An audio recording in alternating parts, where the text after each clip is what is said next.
चार ननद और एक काली भाभी। प्रारंभ। गांव के एक छोटे से घर में एक औरत रहती थी जिसका नाम था बबलू देवी।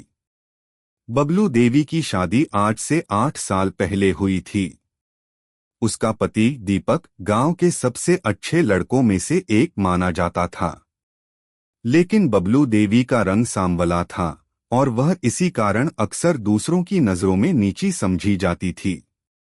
अगर आप अपनी माँ से प्यार करते हो और उनको हमेशा खुश देखना चाहते हो तो चैनल को सब्सक्राइब करो, लाइक करो, हर हर महादेव कमेंट करो। बहुत ही जल्द आपको खुशखबरी मिलेगी।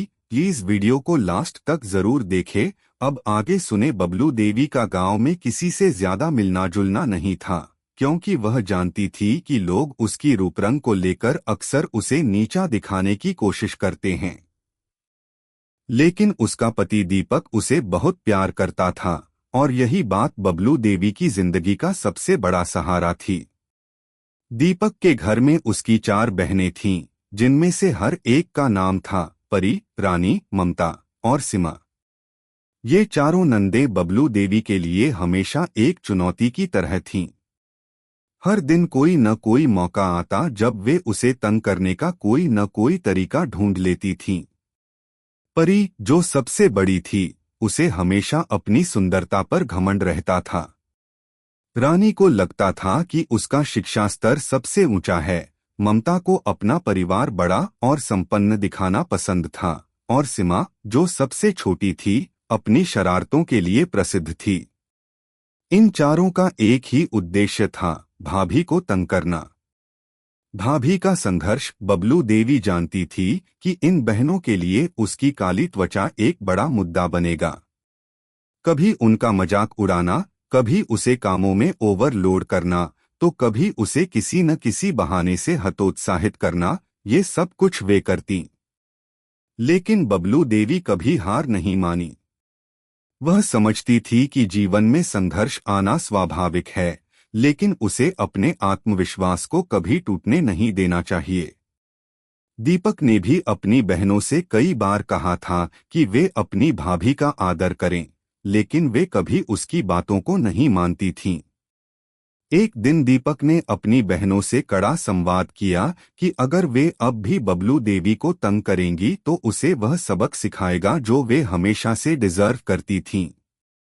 लेकिन बबलू देवी को यह विश्वास था कि अगर वह खुद अपने आत्मविश्वास को बनाए रखेगी तो एक दिन सब कुछ ठीक होगा। और उसी दिन एक नया मोड़ आया। नया मोड़। एक दिन गांव में एक बड़ा मेला लगा था। सभी महिलाएं घर घर जा रही थीं और बबलू देवी ने भी सोचा कि वह भी इस मेले में जाएं। लेकिन घर में कुछ काम थे, इसलिए उसने पहले कामों को खत्म किया और फिर सोचा कि मेले के लिए चली जाए। जब वह मेले में पहुंची तो उसकी मुलाकात वहां की सबसे सम्मानित महिला सविता देवी से हुई। सविता देवी एक बहुत ही समझदार और सशक्त महिला थीं। उन्होंने बबलू देवी से कहा, तुम यहाँ क्या कर रही हो? तुम्हारी मुस्कान में कुछ खास है, लेकिन तुम खुद को क्यों दबा कर रखती हो? सविता देवी के शब्दों ने बबलू देवी के दिल को छुआ। सविता देवी ने उसे समझाया कि असली सुंदरता आत्मविश्वास में होती है, न कि किसी के रंग या रूप में। उन्होंने बबलू देवी को यह भी बताया कि किसी भी महिला को कभी भी अपने आत्मसम्मान से समझौता नहीं करना चाहिए।